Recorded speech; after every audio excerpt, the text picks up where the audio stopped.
Hello everyone, welcome to my channel Economics by Dipankar. So in today's video, we are going to discuss the CUET 2022 question जो economics का question था और specifically हम लोग वो सारे क्वेश्चंस को डिस्कस करने वाले हैं जिसका जो है इनकरेक्ट आंसर है जो आप लोगों को पता होगा कि CUET के द्वारा जो है आंसर की रिलीज किया गया प्रोविजनल आंसर की रिलीज किया गया है। सो आज के इस पेपर में हम लोग फटाफट उन्हीं सारे क्वेश्चंस को देख लेंगे। सो ऑल दोज स्टूडेंट जिनको जो है आप लोगों को अप्लाई करना है या आप लोगों को चैलेंज करना है, so you can go through all these questions. इससे आपको क्लियर हो जाएगा। So the first question is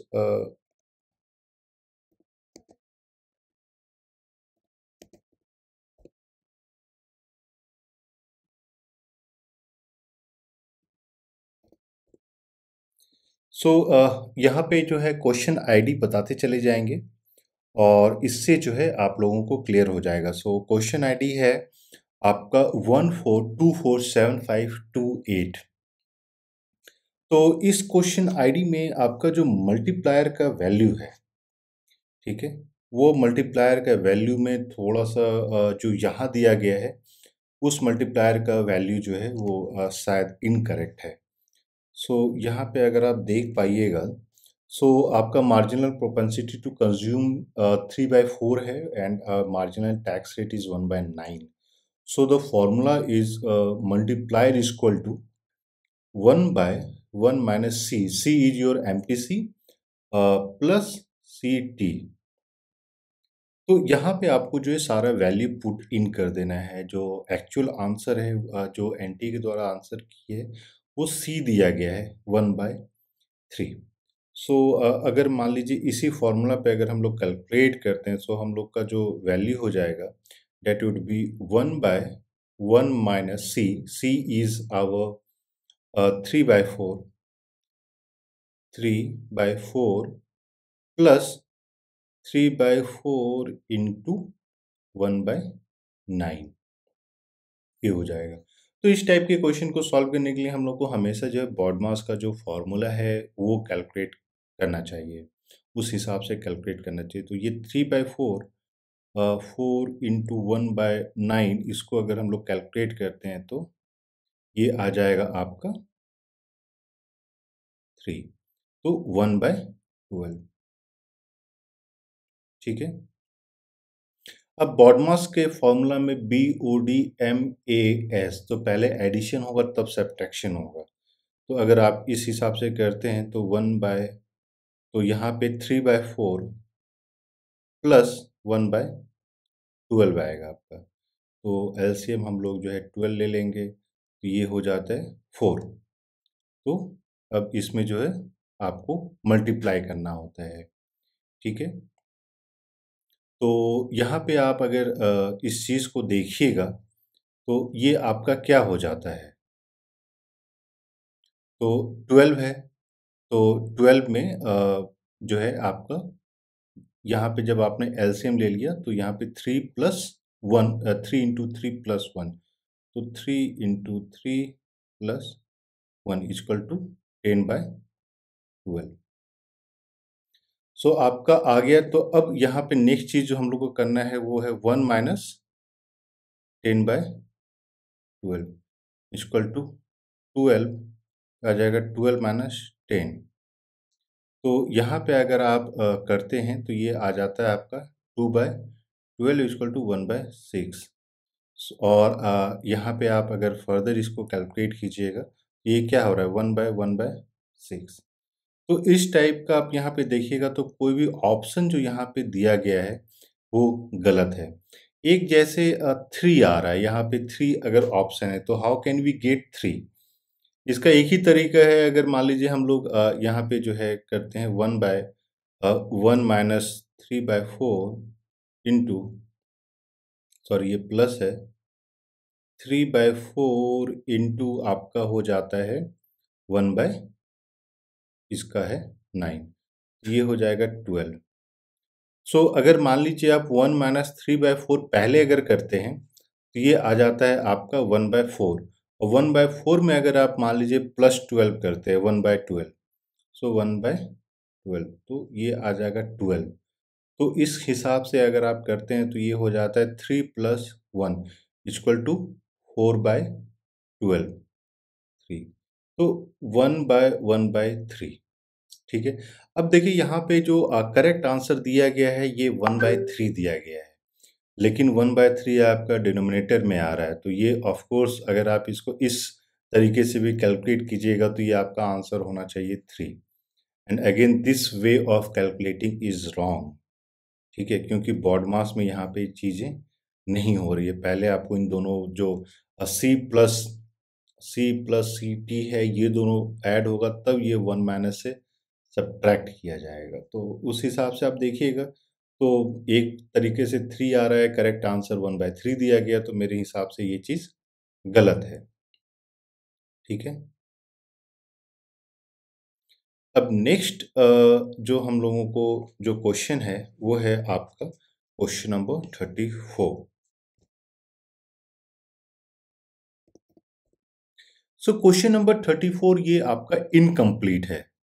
यहाँ पे इनकम्प्लीट है, प्लस अगर हम यहाँ पे देखेंगे तो यहाँ पे कुछ आई का क्या है आई, जैसे यहाँ पे कंजम्पशन इक्वल टू सी दिया गया है, तो ये आई यहाँ पे आपका प्लान्ड है या अनप्लान्ड है वो चीज़ नहीं क्लियर है। प्लस यहाँ पे आप देखिएगा तो यहाँ पे भी वैल्यू जो है वाई होना चाहिए था जो कि नहीं है। तो कंजम्पशन फंक्शन का जो इक्वेशन है आप यहाँ पे या तो टाइपो एरर है या प्रिंटिंग मिस्टेक है, चाहे जो भी हो, और आपको level of unplanned inventories is पूछा गया है। तो इस वे में अगर मान लीजिए हम ये भी देख लें, सपोज कीजिए कि इसको प्लान्ड मान लेते हैं। प्लान्ड इसको सपोज कीजिए कि आई जो मेरा 50 है वो प्लान्ड है, और यहाँ पे अगर हम वाई का वैल्यू एज्यूम कर लेते हैं, जैसे गिवन है 800, तो हम अगर मान लें कि ये इक्वेशन सही है तो उस केस में भी जो अनप्लान्ड इन्वेंटरी है वो -12 आ रहा है, और -12 जो है यहाँ पे कहीं पे भी ऑप्शन नहीं है। तो आप भी अपने एंड से ये सारे क्वेश्चंस को एक बार वेरीफाई कीजिएगा। नेक्स्ट एक जो है वो है आपका क्वेश्चन आईडी जो है 14247531। जो गिवन ऑप्शन है यहाँ पे जो है ये है आपका irrespective of any factor, in the sense कि इम्पोजिशन ऑफ टैरिफ जो है हमेशा आपके कंट्री के वेलफेयर को इम्प्रूव करेगा, लेकिन ऐसा नहीं होता है। टैरिफ जो है वो डिपेंड करता है कि आप लार्ज कंट्री केस के में देख रहे हैं या स्मॉल कंट्री केस में देख रहे हैं। स्मॉल कंट्री केस में वो हमेशा जो वेलफेयर है टोटल वेलफेयर फॉल करता है, और लार्ज कंट्री केस में अगर आपका टर्म्स ऑफ ट्रेड इम्प्रूव करता है and that improvement is more than, जैसे क्योंकि जो वेलफेयर ऑफ द कंट्री है तो इसको हम 3 पार्ट में डिवाइड करते हैं, TOT plus producer surplus minus consumer surplus. क्योंकि जैसे ही आप टैरिफ इम्पोज करते हैं तो आपका जो प्राइस है वो इंक्रीज कर जाता है, उसके कारण आपका कंज्यूमर सरप्लस कम होता है और प्रोड्यूसर सरप्लस इंक्रीज करता है, plus terms of trade large country के केस में इम्प्रूव करता है। तो इस चीज़ को अगर आप देखिएगा तो अगर मान लीजिए वेलफेयर उसी समय होगा जब टीओटी यानी टर्म्स ऑफ ट्रेड, और you can say the improvement in terms of trade is greater than PS minus CS. तो उस केस में आपका यहाँ पे दे रहा है कि इम्प्रूव्स, तो इस केस में जो करेक्ट आंसर होना चाहिए था वो सी होना चाहिए था। नेक्स्ट क्वेश्चन देखते हैं O one. So question ID is 14247541। Narasimhan committee recommended a reduction of SLR, which is correct. In fact, इन्होंने कहा था कि that should be around 10% so that the banks have greater amount of money for priority sector lending. और priority sector lending मतलब direct credit. तो both the statements are correct. लेकिन यहाँ पे जो given statement है वो है C, which is again false. जो गिवन करेक्ट आंसर है वो है सी, लेकिन मेरे हिसाब से जो करेक्ट आंसर होना चाहिए था A. Both statement 1 and statement 2 are correct. Next है question number 49। Question number question number 49, the ID is 14247549। सो इसमें जो आपके again match the following type का था और इन्वेंटरी थ्योरेटी के अप्रोच जो है डब्ल्यू जे बोमुल के द्वारा दिया गया था, यानी कि ए का जो करेक्ट ऑप्शन जो मैच द फॉलोइंग में होना चाहिए था वो है टू। लेकिन यहाँ पे अगर आप ऑप्शन देखिएगा तो कहीं पे भी जो है ए का टू ऑप्शन में नहीं है। दिस मीन्स कि options that they have been given over here is incorrect. बाकी इसमें फिर चेक करने की जरूरत नहीं है। So next question ID is 50। Again 50 जो है ये मैच द फॉलोइंग के रूप में क्वेश्चन जो है ये पूछा गया है और यहाँ पे भी आपका जो ऑप्शंस हैं वो इनकरेक्ट है। जो करेक्ट ऑप्शन होना चाहिए था वो होना चाहिए था बी। और इन द सेंस कि यहाँ पे अगर आप देखिएगा सो बी इसलिए होना चाहिए था क्योंकि मोनोपोलीज इंक्वायरी कमीशन ये 1965 में फॉर्म किया गया था और जो ऑप्शन है ये है 4, जबकि ये करेक्ट नहीं है। ठीक है। और वैसे ही इंसॉल्वेंसी एंड बैंक्रप्सी कोड ये आपका 2016 ये आपका करेक्ट है। ठीक है। तो ये चीज़ आप जो है देख पाइएगा। और इनफैक्ट अगर आप ये देखते हैं कि कंपटीशन एक्ट, तो कंपटीशन एक्ट आपका जो है सी का जो करेक्ट ऑप्शन है वो होना चाहिए था 4, क्योंकि कंपटीशन कमीशन ऑफ इंडिया फिर कंपटीशन एक्ट 2002 में आया था। Again, next question ID is again 51. 51, Green Revolution benefited only Punjab, Haryana and Western Uttar Pradesh, which is correct. And irrigation was necessary for the success of Green Revolution. Irrigation ये भी एक important factor है, क्योंकि अगर आप देखिएगा तो green revolution उन एरियाज़ में टेस्ट किया गया था जहाँ पे पहले से कैनाल सिस्टम बहुत अच्छे थे। और आपका जो पूरा पंजाब वाला एरिया था ये वो एरिया था जहाँ पे इवन बिफोर इंडिपेंडेंस जो नेटवर्क्स ऑफ कैनल्स हैं वो बहुत अच्छे थे। और इसीलिए वहाँ पे बोला जाता है समटाइम्स कि ओनली 3 स्टेट्स और you can say predominantly only 2 state benefited from the green revolution.